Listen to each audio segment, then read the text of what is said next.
Hello, and thank you for watching and listening to another episode of Unmedicated and Educated with Keita Rose. I'm Keita Rose, and here we deep dive, dissect, and sometimes diagnose, because it seems everyone, including myself, I am never excluded, has lost their damn minds. If you are new here, thank you so much for giving me a try. If you're an OG, then you already know what the is going on. Like, share, subscribe, talk shit in those comments. Tell me how you really feel. And I'm going to tell you guys how I really feel about Love After Lockup Season 5. This is a new season, y'all. Even though it's Season 5 and the old season was Season 5, you know that, well, maybe it's just the platform that I watch it on. You know that it'll say Season 5, but then it'll go like episode 142. So right now we are on Season 5, episode 51, and this one was called Sugar Mama Drama.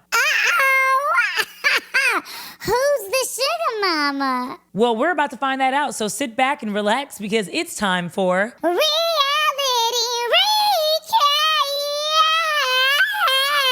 recap! Reality recap!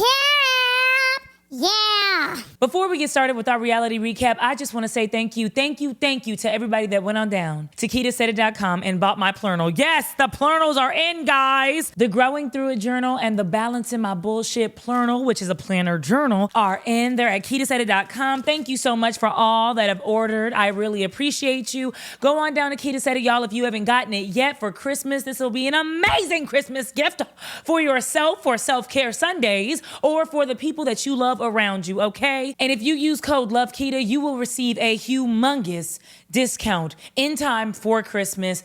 Thank you again. Thank you. Let's go. So our very new nutcases are Tia and Rob. Now, Tia is 32 and Rob is also 32. Tia is a medical records supervisor and Rob is in prison for first degree. I think that's what makes it a new season.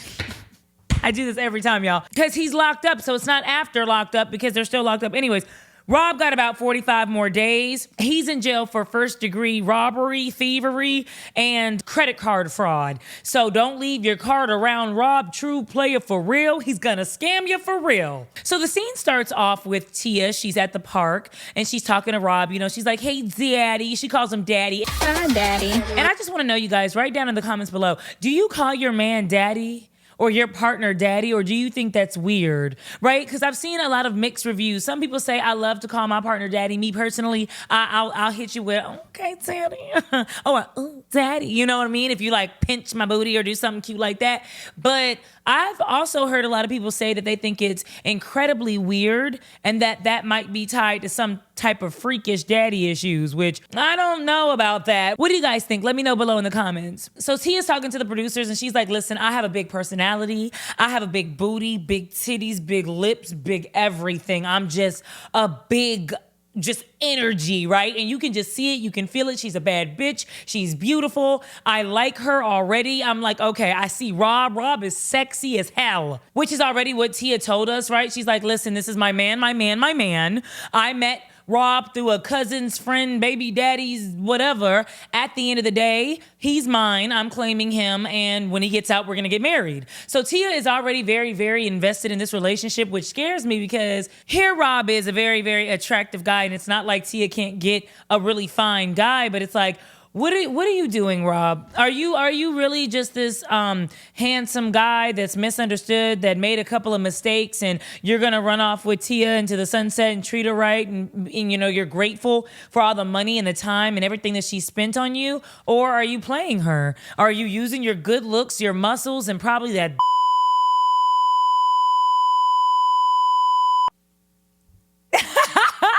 and you're just hopping around from girl to girl, just trying to find vulnerable, insecure women? And the only reason I say vulnerable and insecure is because Tia told us that she was. She said that if Rob were ever to play her or to break up with her, it would absolutely break her. She says she doesn't think that she'll be able to date ever again. And it's like, wow, you gonna let this inmate really stop you from finding your husband? Stop you from finding the man that's gonna love and cherish and respect you? Wow. She says that Rob is her twin flame, and how they met was her cousin is married to Rob's sister, and they also have just a lot of mutual friends, so they were able to link up. Rob says he's been stealing cars and selling drugs. It's become a lifestyle, but he's ready to get on the straight and narrow, and he believes that he is on the right path to do so. And he also thinks that Tia is the right girl to help him do so. Now, Tia has a daughter. I don't know how old she is. I think she's about 5. But Tia's afraid of letting Rob meet her daughter. Her daughter knows of Rob, but she doesn't think that she's ready for him to parole to her house. And I just have to say, thank God she has some sense to not let an inmate that, even though you think you know him and you talk to him every day, you actually don't know this man. So it's very smart of her not to allow an inmate whom she doesn't know to come into her house and stay with her and her daughter. Like, I'm glad she chose not to. So Tia's trying to get very deep with Rob, right? She's like, so what's your biggest goal that you're trying to achieve, when you get out of prison? And he like, just basically stay on the straight and narrow, do right, do the right thing, not do the wrong thing. But when I get home, so am I getting my own strippers, and you letting me go out with my boys, or are you gonna come with us when we go and see ass and titties? What are you doing? And rightfully so, Tia's taken aback, because I was. What do you mean the first thing that you're thinking about, your first goal is to see somebody else's ass and titties on the day of your release? So Rob tells Tia that on the very first day that he's released, he wants to go to the house. He wants her and him to cook, invite the family over, and for them to have and throw a big party. And on the second day, he wants to go with his homeboys and do what men do, right? He's been pent up. He's been in the slammer, in the clinker. He's been in jail for a very long time, so he wants to do what men do and go to the strip club. And it's like, well, men usually go to the woman that's willing to give them some coochie. And though at some clubs, some select clubs, you can get some coochie if you got, enough dollars, you would think that he would want to spend at least the first few couple of days having sex with his girl, getting to know his girl, feeling her, talking to her, tasting her. I don't know, girl, I'm getting deep. It's dark here, y'all. It's like 10 o'clock at night. I'm getting deep. But I just don't understand. Like, me and Tia is taken aback. What the do you mean you want to go see strippers? And so she's like, well, of course I want to go. I mean, I'll figure it out. I'll go with you. And I'm like, so again, Tia lets us know that she's vulnerable because she was in an abusive relationship. It isn't just because Rob is so fine and she really trusts and believes that he is going to be her man. It's that she was physically, emotionally, mentally abused by an ex-partner. The fights got so bad, he would punch holes in the wall, damage property, and he even broke her ankle. She ended up in the hospital. So she's really not emotionally able right now to handle any type of heartbreak. And this is what I don't like, right? What I don't like is when we get out of relationships that we've experienced some major trauma in, we don't self-reflect. We don't stay single for a very long time. We don't necessarily do the work that it'll take in order to be whole and healthy when we meet somebody else, so that we can ensure that we're not going into a relationship vulnerable. We can ensure that we're not going into a relationship with insecurities, something that somebody new that we don't even know nothing about can use against us or use to manipulate us, right? The whole point of going through tragedies, right? Terrible, nasty, horrible, no good, very bad situations is so that we grow through them. We understand what we did to get ourselves in that position, why we decided to stay in that situation longer than we should have, the necessary precautions we'll take next time in order to identify red flags within the other person or ourselves. You want to make sure you're going into a relationship happy, healthy, and whole, so that that person gets the best version of you and not some broken, half-ass version of you that was tore apart and tore down by other people that didn't appreciate you, by people in the past that didn't give a about you. We don't want to show that person that broken part of us. Our past traumas and what we went through shouldn't define us, but sometimes it does. Sometimes we help it to define us by not healing first before hopping into a relationship. And we see that a lot with women who want to be with like inmates or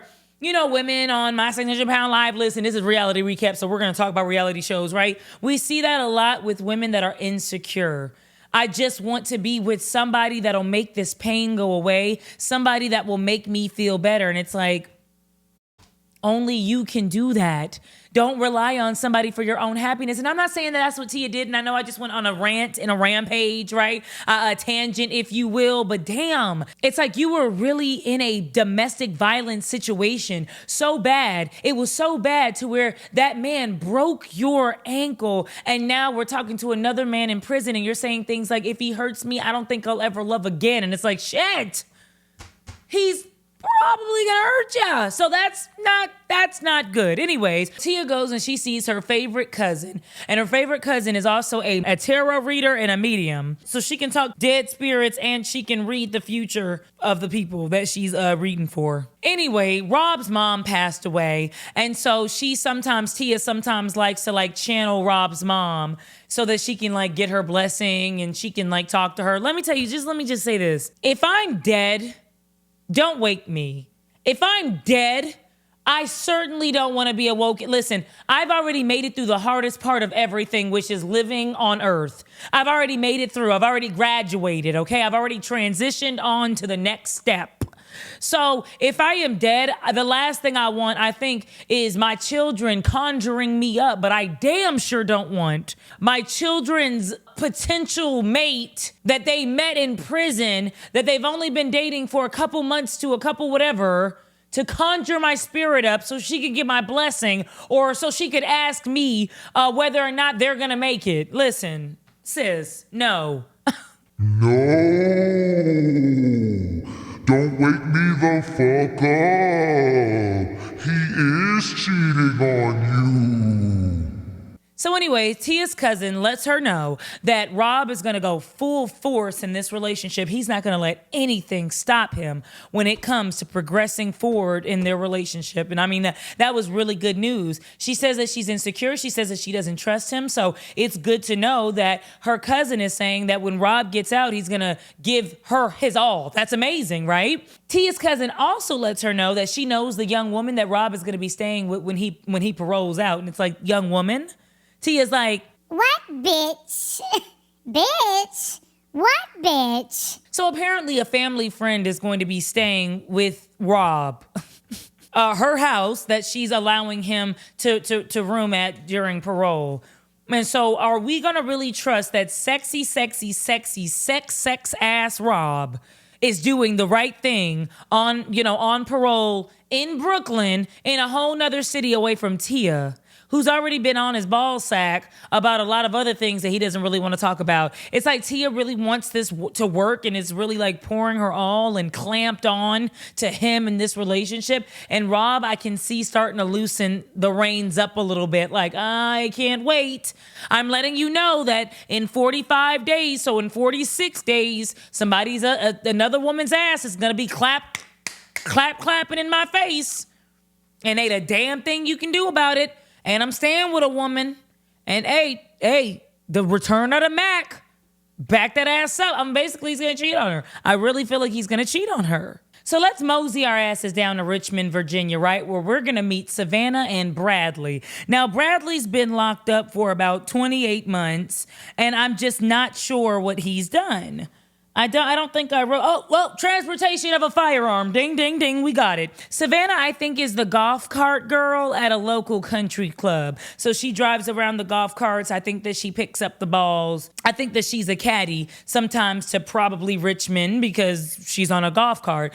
Speaking of rich, Savannah is not new to money, okay? Her grandmother has this large, huge estate that she modeled after Thomas Jefferson. And I don't know what happened, but immediately my mind went to slavery.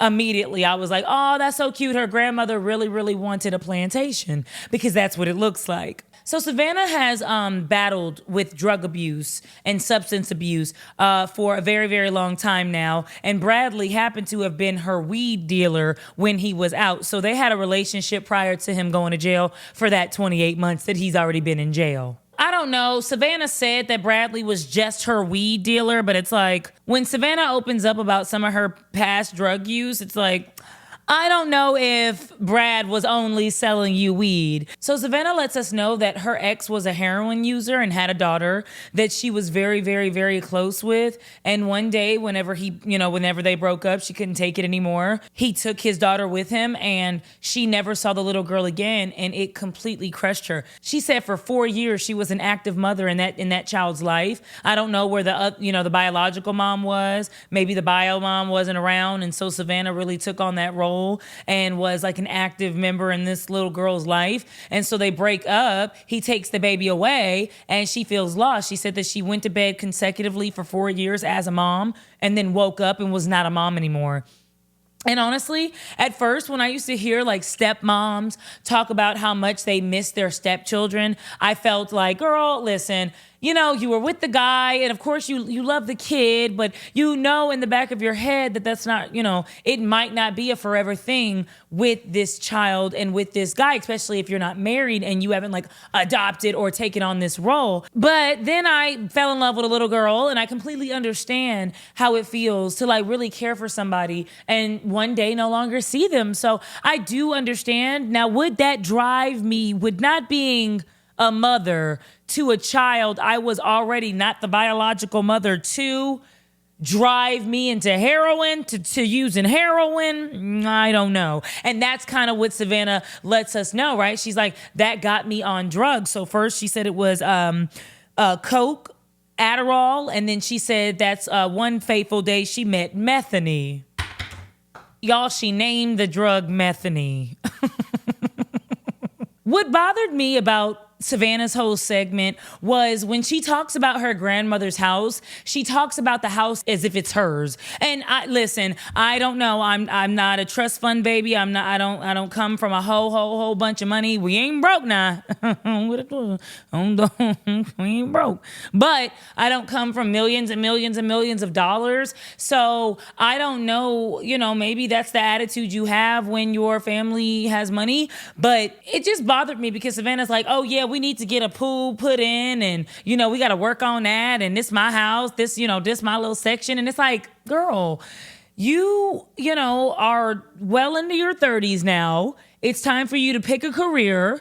Okay, you struggled with substances. We understood. Your family has money, so they were able to probably help you through rehab and whatever else you needed to go through in order to get through that battle. So you're here now. That's good. You're 2 years sober, she says. So very, very proud of Savannah. However, we're well past the time that you should be focusing on yourself, getting yourself together, getting a new career started, maybe starting a family after that career is established and money is coming in, and you're not worried about other people's money, spending other people's money. The way that she goes in the house and she's like, oh yeah, we need a pool. We need to fix this and do this. And it's like, this is not, I really hope that her grandmother leaves her this house, but then, what people don't understand is when someone leaves you a house or something of great value, you better hope they send you enough money or give you enough money so that you're able to maintain whatever that is. Because yeah, you might be gifted a mansion, but if you're not able to, handle those bills, maintain those bills, the yard work, the electricity bill, the water it takes to power up that fountain that's in the, front of the house, it's like you really don't have anything. So I know that that's like an assumption on their life. I don't really know if, Savannah's mom or grandmother is going to gift her the house or anything like that, or if she's supposed to live there forever. But it's like, are you going to move Bradley in? Like, or is Bradley going to have a house that you're going to move into? Or are you just deciding to be 50, 60, 70 years old still living in this home? I mean, hey, if somebody gifts you a mansion to live in, I'm pretty sure you live in it too. So, but damn, she walked in owning the place. So she comes in from work. She goes upstairs. She's tired. She wants to talk to Bradley Boo. But her mom wants her to come downstairs and help her cook. So she asks like several times, and Savannah kind of like blows it off and is like, no. So she'll be like, Savannah, I was hoping that you would come downstairs and help me cook. No. I'm on the phone with Bradley. I understand that. That's awesome. However, I've been working all day too. You don't have a job. You didn't make any money today. It was apparently raining at the golf course, so you didn't make any funds.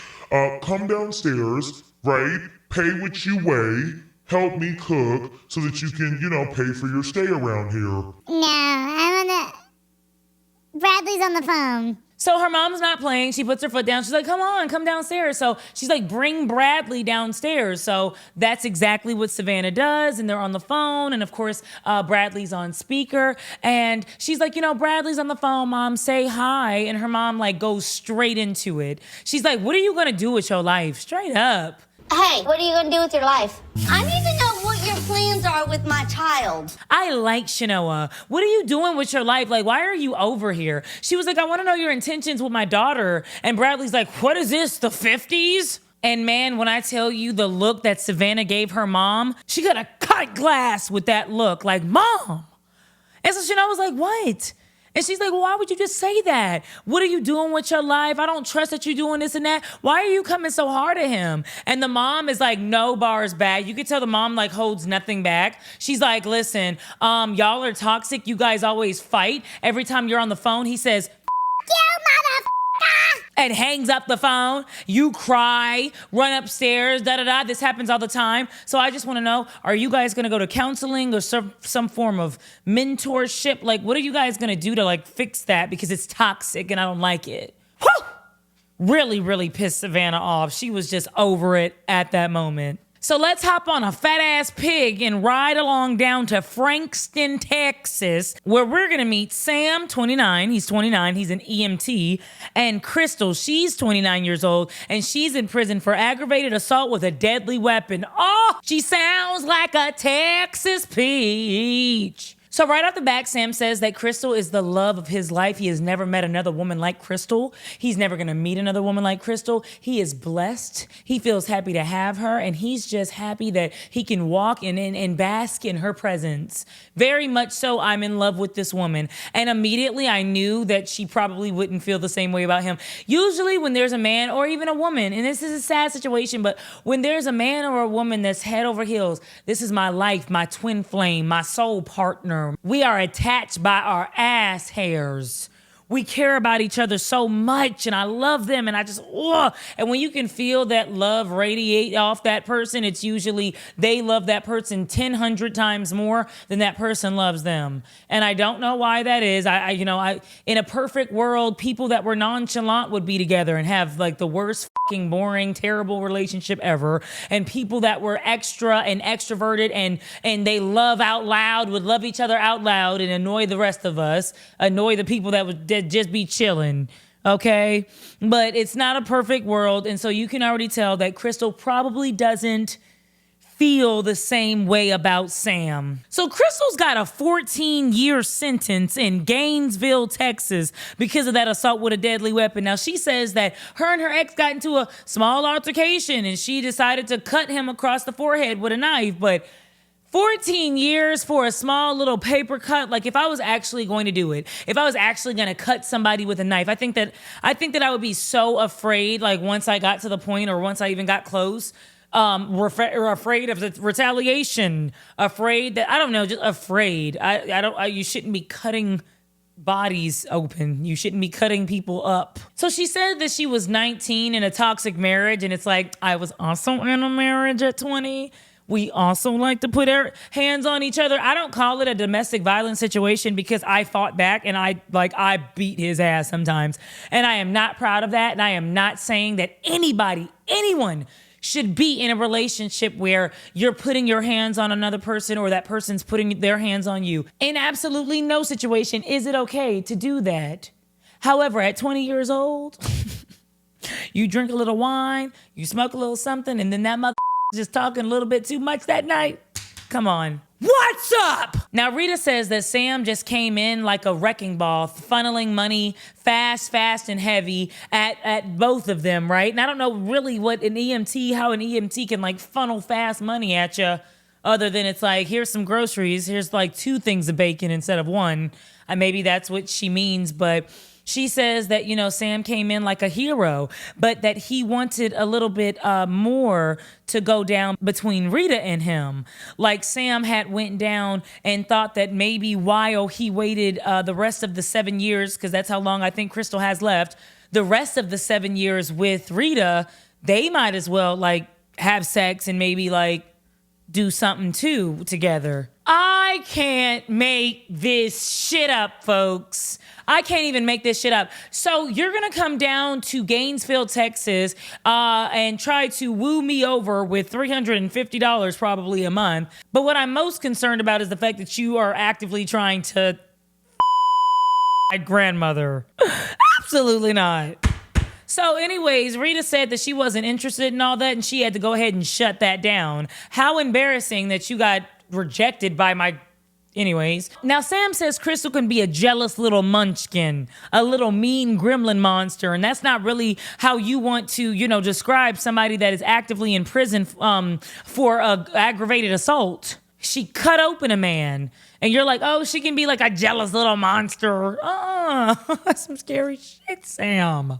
Sam even said to Rita that he is terrified sometimes of disappointing her. That's scary. You are scared of this woman, Sam. So let's finish this recap in Sunnyside, Scottsdale, Arizona, where we meet up with Hunter, who is 33 years old, and Kate, who is 38. So Kate's 38, Hunter's 33. Kate is a yoga instructor. Hunter's in prison. He was driving under the influence of marijuana. And honestly, again, I do not like to encourage drug use. I do not like to encourage doing crimes. I am 100% against all of those things. However, do I think that Hunter deserves to go to prison for driving high?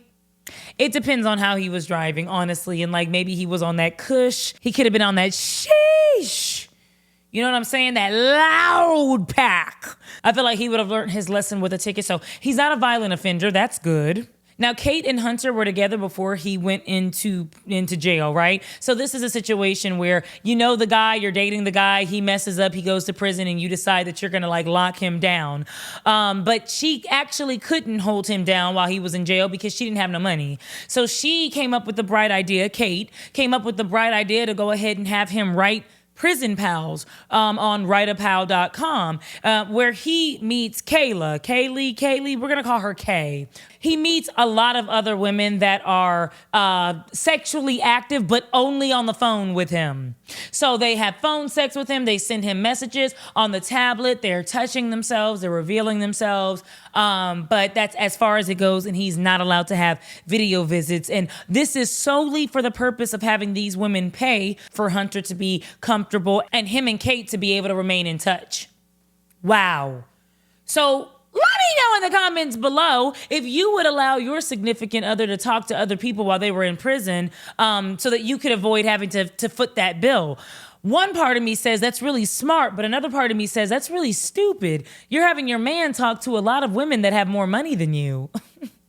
You're having an unemployed man that was probably smoking weed on the way to his house from Chick-fil-A and got caught up and tied up, right? Jammed up, probably didn't pay his parking tickets, and you're having him in the faces of other women that are willing to give him money, security, stability. Nasty. I can't wait till you get out of prison. Let me bounce it on you, sex. So I'm sorry, I actually messed up. Hunter's a barista. He wasn't on the way from Chick-fil-A to he's a barista. Anyways, Hunter lets Kate know that he might be getting in trouble.